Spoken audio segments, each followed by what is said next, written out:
On this episode of ResiWeek, we wrap CEDIA 2023, talking about video walls, speakers, lighting, and more. All this and more on this episode of ResiWeek. The network for the AV industry. What are you listening to? This is AV. This is AVNation. This is AVNation. We can't say the future without AI. I mean, there's no way around it. 50% of workers now believe AI is going to improve their experience. When I come into the meeting room, I need a way to incorporate my AI with what's going on in the meeting. It's almost a bring your own AI type of a concept. Most of what we do in our day-to-day is going to change significantly. Hear the latest AV trends and predictions in this episode of Crestron's Smarter Spaces podcast on your preferred podcast platform. This is ResiWeek, episode 397, Distill It Down. Welcome to this episode of ResiWeek. This is your weekly roundup of all the latest news and stories from the residential AV industry. I'm your host, Matthew Scott, for AVNation.tv, and this week I'm pleased to be joined by three of my good friends who I just saw in person, like in real life. Three dimensions. First, we have Heather Sidorowicz. She is the president of Southtown AV. How you doing, sis? Hey, how's it going? We're all a little jet lagged. I don't think any of us are in the time zone we just were in. Anybody else jet lagged? Yeah, I'm not necessarily jet lagged, but I haven't talked to people that much in 4 years. So no. We're just show lagged. We're show lagged. Matt is still salty in person. Yeah, still salty. True. All right, then we have Jeremy Glowacki. He's the executive editor of Residential Tech Today.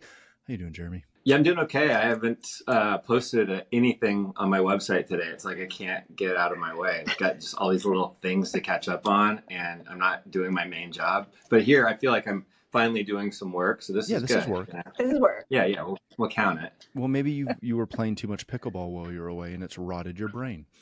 Maybe so. Maybe so. Then we have Katye McGregor-Bennett. She's the president of K&B Communications. How you doing, Katye? I'm doing great. Haven't played pickleball at all, ever. So there's that. Good girl. Good girl. Neither have I, because I'm an adult. Oh, my God. Before we go down that vein too much, yeah, I see you over there. All right, we're going to talk about a bunch of stuff from CEDIA Expo because all of us were stinking there, which was fantastic. I don't even know where to start with this, so we'll start with something that comes to us from CE Pro. Just Video Walls solves big problems in micro LED at CEDIA Expo. Just Video Walls was there. Quantum was there. A bunch of direct view. Planar was there, technically. In the Abson's another good one worth mentioning. Abson was there. There was a bunch of direct view video walls, including, of course, the stalwarts from Sony and from Samsung. There was a ton of this, which the last time I was at CEDIA, albeit a couple of years ago, this was not even really a segment. So this was really, really cool to see. Heather, what is the direct view space look like for Resi? Is this still a 1% of the 1% application, or is it going to triple down? It is for now, but I don't think it's going to stay that way. I think that just like any technology that we've seen trickle down over time, I think that we're going to continue to see direct view LED walls trickle down as well. And every year we're getting there. I mean, it's amazing in some of the price differences when you look at some of these serious players who are bigger players overseas, but really learning how to communicate well and put out their product in America. I think we're going to continue to see those price points drop. And as they do, I mean, custom walls for your custom walls, why not? Jeremy, you saw a bunch of these. Is this a passing fad? Or is this going to, like, I'm not going to say, is this the death of projection? But there's a lot of situations where this is going to, for, again, those luxury clients, this is going to supersede any projection option. Rooms you can't control the light, right? I mean, we finally have this option. Sorry, Jeremy, I stole your thunder. Yeah, I was going to say that. No, even digital projection, it's in their name, you know. Mm-hmm. They have, they're working on micro LED solution as well. They're bringing back George Walter, who was a veteran of that company forever and did a lot of different entrepreneurial pursuits. And now it's kind of circled back to this company he was with for a long time. And that's his main motivation. It's something new. I'm going to be working on the video wall initiative for this company. They're a big player on the commercial side, on the video wall side. Yeah. So it's definitely something they're not new to for that, commercial side, but for the residential side, it's a little different. And you mentioned just video walls, and they're trying to simplify it for the integrator. But even a company like Samsung, they're trying to do these more modular video walls where it's like two sections that come together rather than having to put together all the little cubes. And it comes in basically like two big TVs that you can get down the stairs, you can get around the doorway, whatever. Still not so massive it doesn't go in efficiently, but you just don't have to build the thing like a little Lego system and know as much as you would need to know if you were kind of putting it together. But it's great that, I'm trying to learn a new language. I'm trying to learn about pixel pitch and things like that. It's not all like kind of clicking with me yet, because you hear all these terms that thrown at you. I'm still learning about new lighting terminology and lumens and things like that for this industry that weren't things we talked about like maybe 5 years ago. And so the video wall, definitely something new, and it's very expensive, yes, but I think that because you've got a company like a Samsung trying to find a way to make this a solution that can be more accessible and easier to install, and they've all got services. That's the cool thing. Just video walls isn't the only one trying to do the service thing.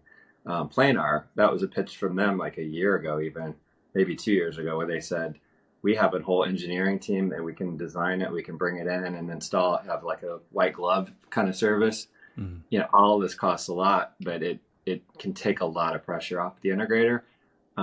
So I think they're doing everything they can. Now, the big pushback always is, what do you do with the audio? You can't put speakers behind a big wall. So, you see Quantum, there's plenty of audio in that room for sure. Yeah. There's definitely no lack of, SPLs, but they were on the side, obviously, or below, and you just kind of have to figure out a new way of doing it. I think from a video perspective, we can all decide that Quantum stole the show from the video. Oh my gosh, yeah, no question. Thank you for saying that. Yeah. No, it was a big deal last year, and I think that was, it was like, can they raise the bar? And objectively, it's can they raise the bar? And absolutely they did, and I think that was very evident on day one. Matt, you said you came back. So there are some interesting things, and Jeremy, you mentioned it, and just so there's the imaging with the video walls. It's really critical, and that's something that they talked about in this demo. I rep Quantum, so I'm talking a little bit just from what I know from there, but it's the top, bottom, sides. It's the whole thing, and getting that imaging right is really difficult. A lot of the manufacturers do have the service and support aspect. And I think that, it's the detail that matters, of what level of detail, and is there an additional cost? Do they come in with the integrator? Do they assist the integrator, or are they the team that goes in because the integrator doesn't have those capabilities? And I think that's the huge opportunity there. And Jeremy, you touched on a little bit, is you don't have to, as an integration firm, you don't have to have those resources full time. If these projects come in, there are brands that can provide those to you. So it's another one of those situations where you don't have to be the expert in the room. You just need to be able to close the deal and then bring in the experts to finish the room. So one other thing too that you mentioned early on is this the depth of projection. Sorry, I just wanted to touch on that really quickly. Is it the depth of projection? And I don't think that it is at all. What the consistent message that I'm hearing is, and I kind of heard this coming in from the music industry, but it's the right rig for the gig. So, and in some cases it's both. And, in churches and things like that, where it isn't one or the other. And I think, the one thing I just want to say, and then I'll step down, is as an industry, that's how we work, is what's the right gear for the application, apply it correctly. So it's not, in some cases, it isn't one or the other, it's both. And I think that's still really important, just to kind of reiterate, because I think there is sort of that tendency to go to the newest shiny thing, but there's still an application for the thing that's been there and been great. So yeah, for sure. The one thing I wanted to touch on with Quantum specifically, and the fact that you wrap them, is just, you're here. That it's not because that's not why we're talking about it. That's not why I'm here. No, yeah, exactly. I understand. Just make it clear for everybody else. But one of the biggest things that hit me with the Quantum demo was, one, it was a 0.9 pitch that didn't look like a 0.9 pitch. Wasn't it a 1.2 pitch? But it was. They have a 1.2 and a 0.9. Yeah, I thought it was 1.2 they were showing, but it was actually, instead of 12 feet away, you could actually be closer because of their like proprietary magic. You can't see it. Like it is insane. And the other aspect is that a lot of video wall manufacturers, and I'm not going to call anybody out, but they use the same wall for commercial as they do in residential, which is cool and typically not an issue.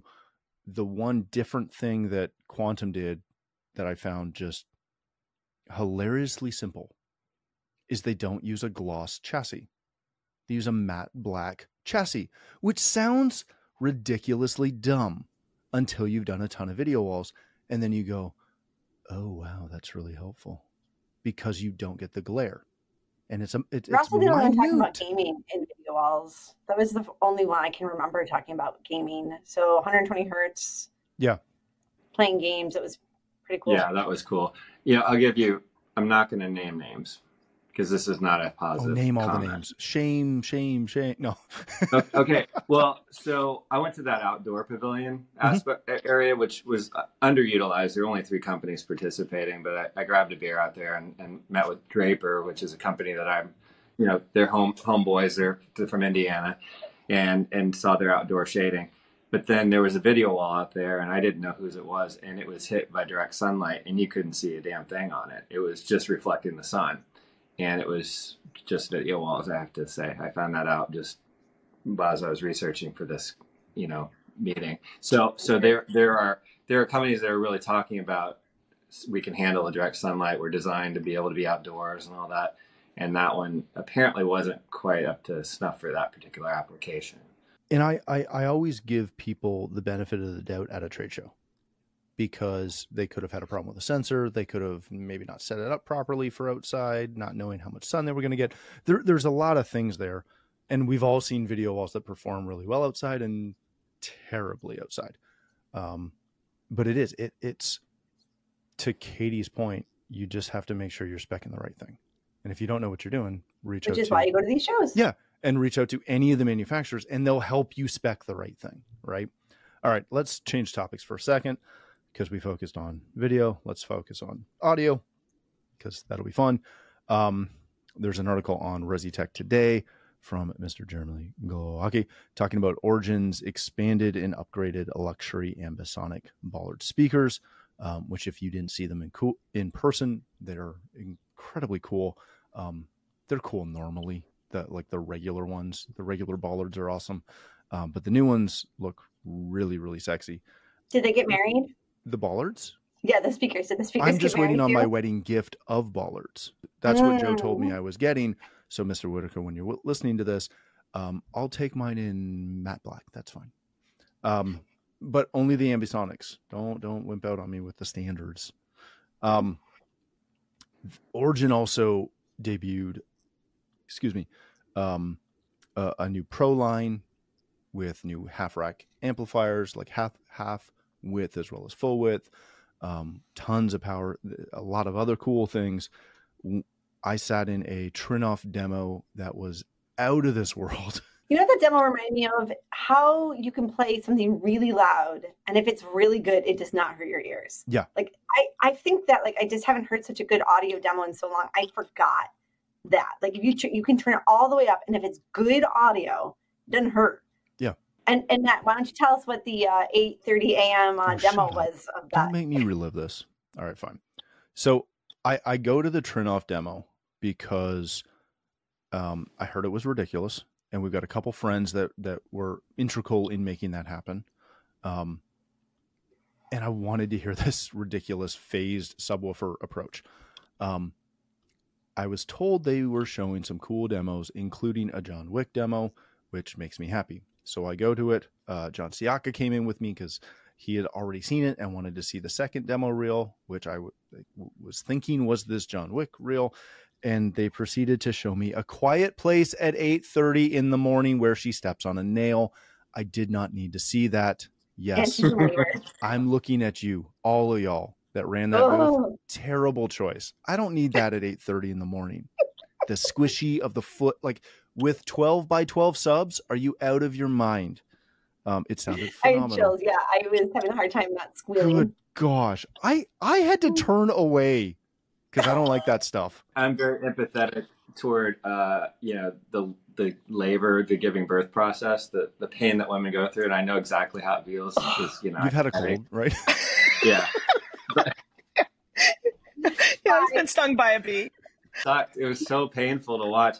The only demo I hate worse than that one is the gunshot one, the Costner movie with the Old West, where they said we got the authentic gunshot sound, we recorded it, and it's like them just going pop, pop, and it's so loud in the demo room. You're getting like this. Kate's husband probably has that gun. It was a real test of certain speaker qualities, and I understood why. I would like some of those demo people when they're playing things like gunshots to recognize that if you actually go shoot a gun, you wear earmuffs so you don't hurt your stinking ears. With that quick comment on the content selection at trade shows, I would also say know your audience too.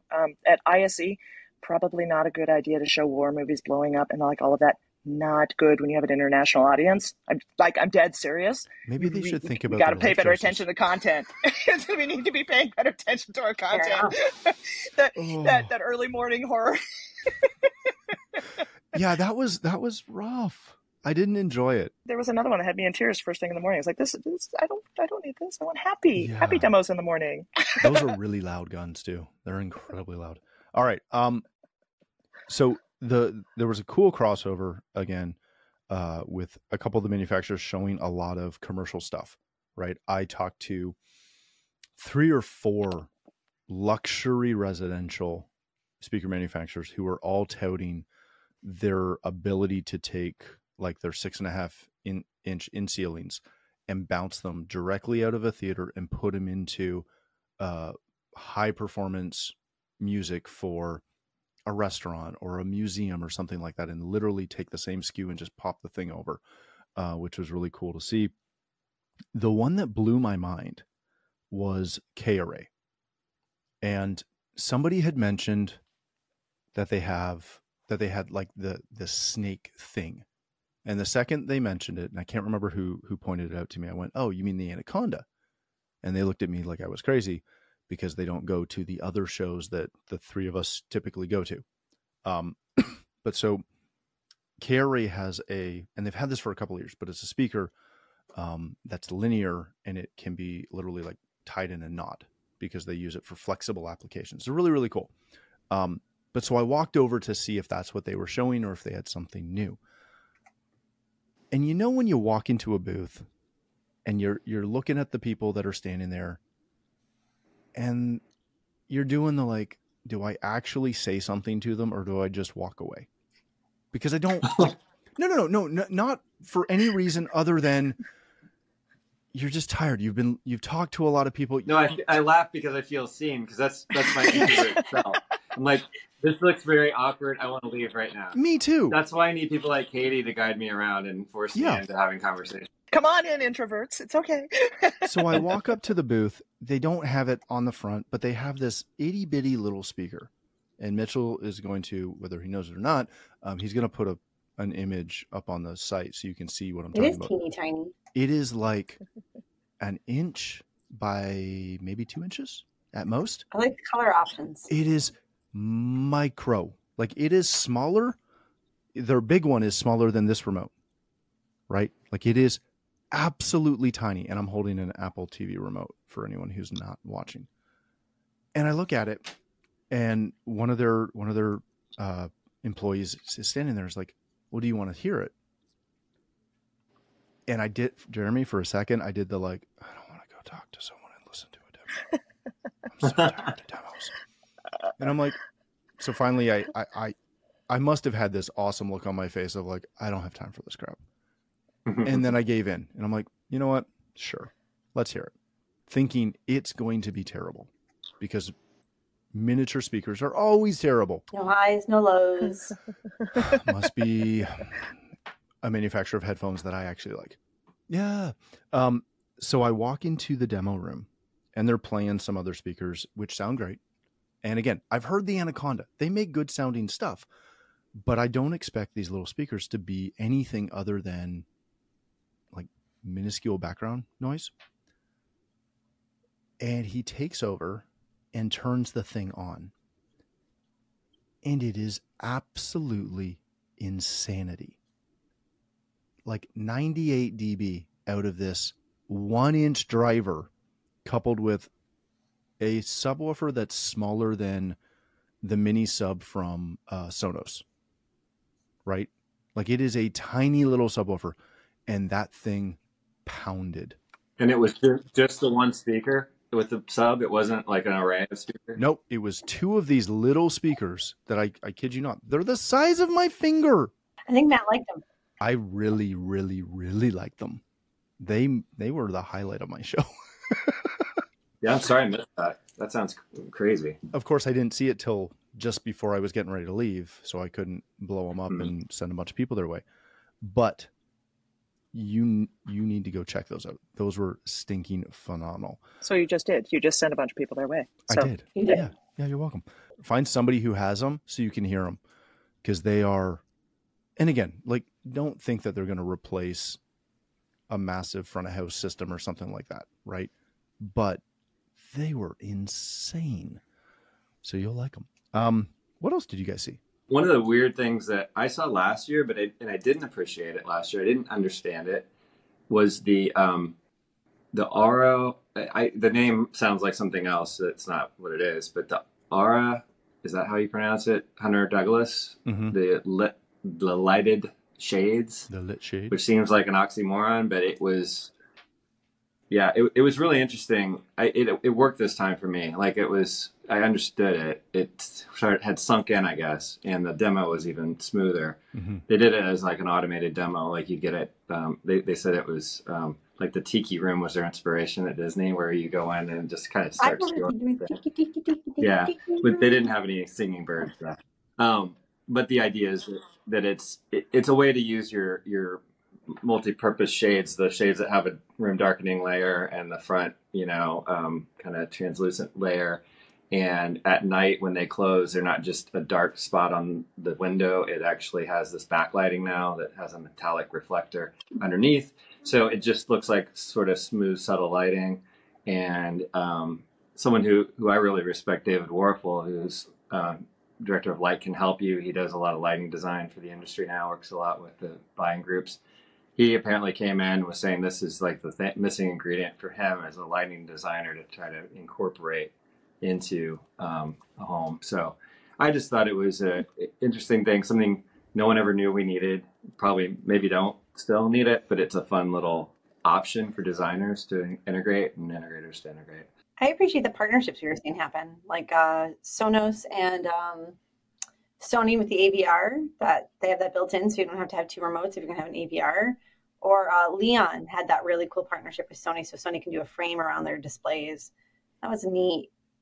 Play wells with other, but it's beyond just a programming piece. It's like they're actually speaking to each other. Yeah, and I liked that Leon message. I think I mentioned it on the panel the other day, Heather, that they, or maybe I was somewhere else, but they said everyone's trying to hide technology. We're trying to like put sort of fashion around it. Yeah, Leon does a really good job at that. Yeah. They're actually even moving away from calling it tech concealment, which was, sort of like, what do we call this thing that we do? And sort of became concealment. And now they're backing away from that and it's sort of, celebrating technology, but making it beautiful, in all of the typical language. I saw a lot of that. I mean, I think Basalt had, I don't know if that's always been on the line or not, but they had some really cool, it was like, well, partly it was the color. It's like this really awesome olive green in-wall flanking TVs. I have no idea how they sounded, but it was just, I think my thing is I saw more design forward audio solutions that were sort of celebrating audio, but in making audio still present, but making it beautiful in the space. And I think that was. And you guys had like a whole design day, right, Katie? Yeah. And actually that was kind of cool. Lutron and Katye really did such a great job with that demo when they first brought in Katye. And now I see the lighting companies finally starting to step away from just having fixtures on a table and trying to recreate some kind of automated demo where it brings you through the whole, daylight Lutron did a great job again at that. That was their demos. Both sides were very good. Yeah, one of them was a spa, and it even smelled good in there, which is kind of rare for a trade show. Usually, you smell like a weird fryer smell. What are you talking about? You walk around with me all the time, and I smell great. Yeah, that's a very localized smell, but I'm talking about the general essence of the show. Sandalwood and cedar. And BO, that's another one you smell. Well, the aroma outside was not bad. Yeah, that's very true. Very true. You know, it's something where we are finally seeing a step beyond the vignette, right?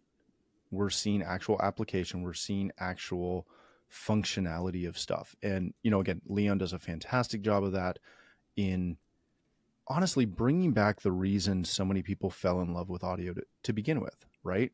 Is because you had these beautifully handcrafted speaker cabinets that were like beautiful. The wood grain, the stain color, like back in the 60s and 70s, though, that's why you bought them, was because they looked awesome. JBL's doing that. I don't know if you went by Harman. Yeah, they're bringing back the old school. I'm going to blank on the model, but that flagship speaker from the 70s. The memory loss thing again. Yeah, it's because I'm old. Yeah, we got it, Katie. We understand. Everyone knows I'm old. I'm bad with remembering. Right, but you're seeing that happen more. I walked into the WAC demo for WAC lighting and Aspire, and they were showing, you know, again, a bunch of different fixtures, and in the ones where we can see the guts and see all the stuff that we as integrators like, but they also had a little room where they were showing, you know, that, yeah, you can use this ridiculously small 3/4 of an inch aperture to deliver 1,000 lumens in a downlight. So you don't have to use this big massive can. You can use a really aesthetically pleasing pin light and downlight a room without any issue. They were showing essentially like a bullet light that goes into their strut system that has integrated louvers, which as a stage lighting guy, I loved, because you can literally louver that little pin light so that you can frame a picture or a section of the wall or whatever you want to light. Or put a gobo, another theatrical term, where you can send like a logo on a wall or something like that with it. So yeah, that was the one specifically I was remembering that was kind of creating more of an experience. It's fantastic, right? And I think that's one of those things that it's going to help move our industry forward in that concept, right? Because we can talk about daylight harvesting, or we can talk about circadian rhythm, and that's fantastic. But, and this is something where the aura from Hunter Douglas is phenomenal, right? Like, not only is it replicating daylight, but it's replicating the source of daylight, which I've listened to. I don't know if any of you have heard of Andrew Huberman, but he's this scientist out of, I think, Stanford. And he talks a lot about things like circadian rhythm and lighting and how it affects you. And the big pushback is that when it's just downlights from your ceiling, yeah, you got the right color temperature for the time you want it to be, but that's not where the light comes from. You're not able to trick your brain as well. Yeah. You're tricking your brain, but you're not tricking it enough. Yeah, right. It's like the fake stars in the home theater, kind of.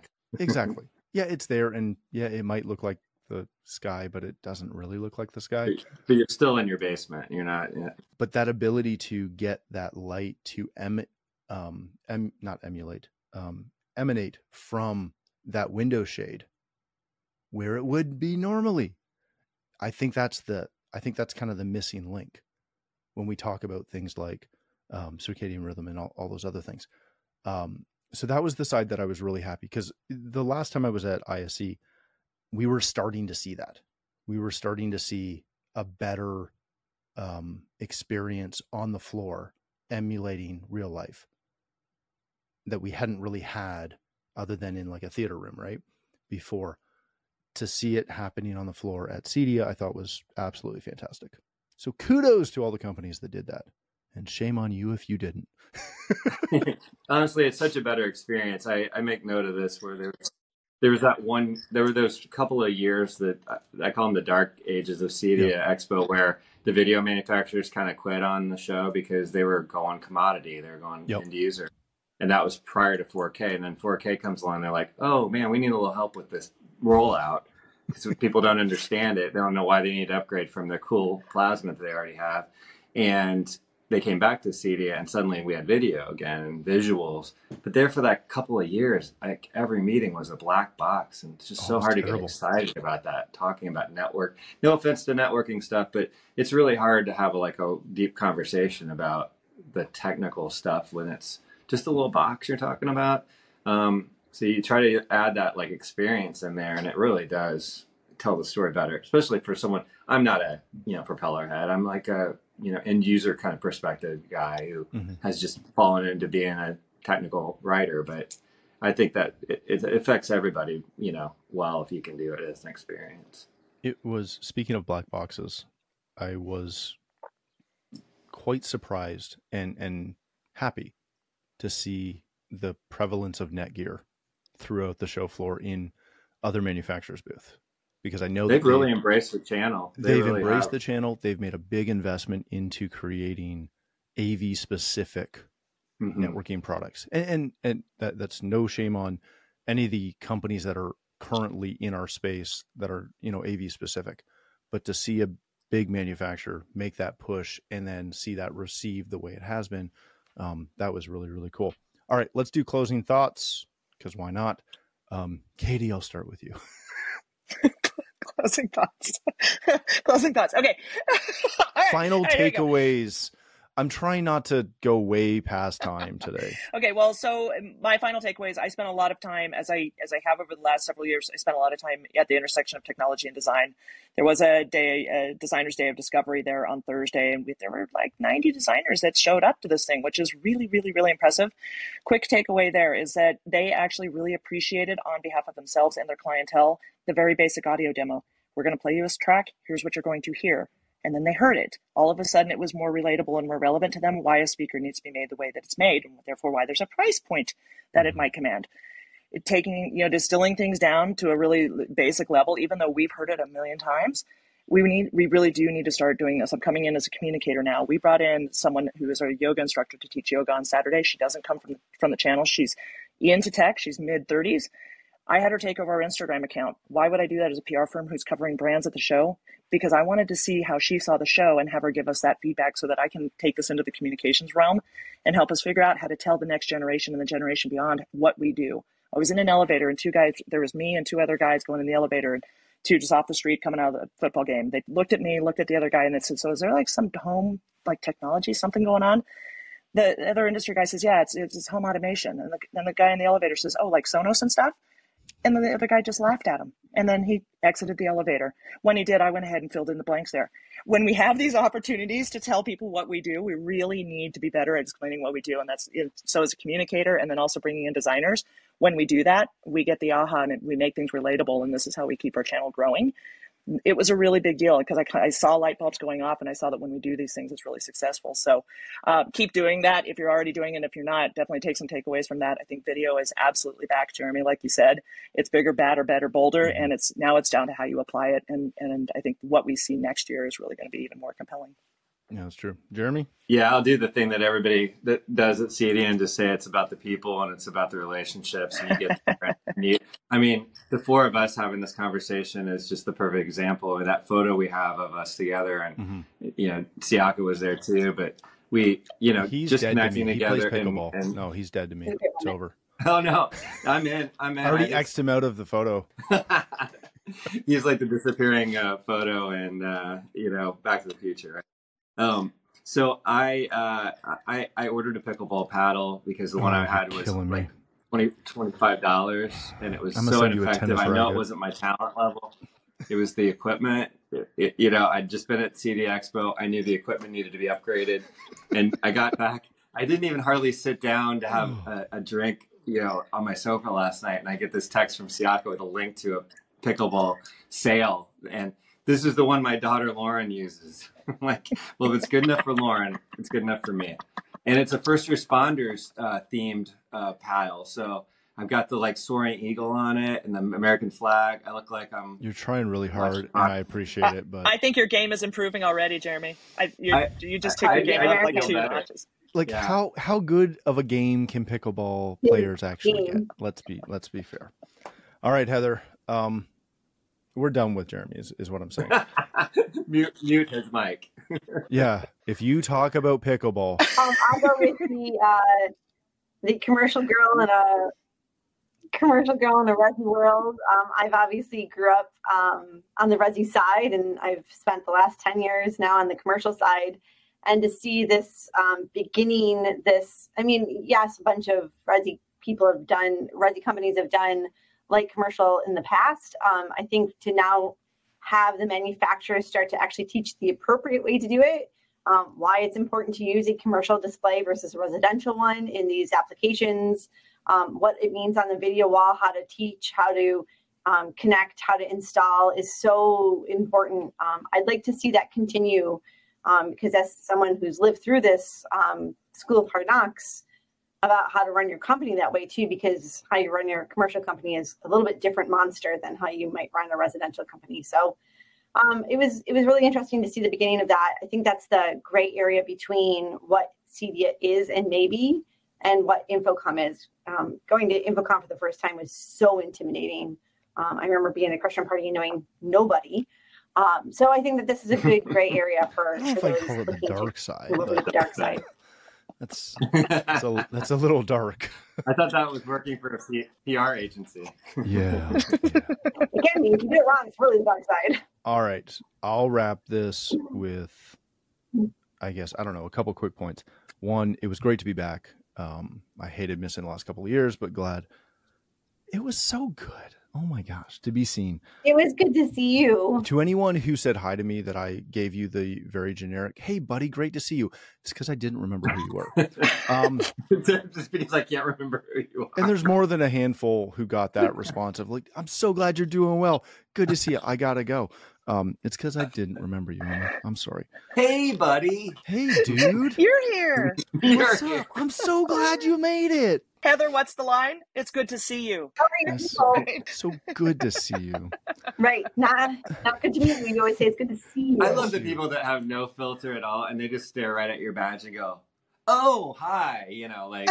That's why I hide my badge under my jacket every year, is because it really quickly points out the people who do the, if you're just listening, I'm doing the like, look at your face, kind of look at your chest, look kind of to see if it hid behind the front of your jacket.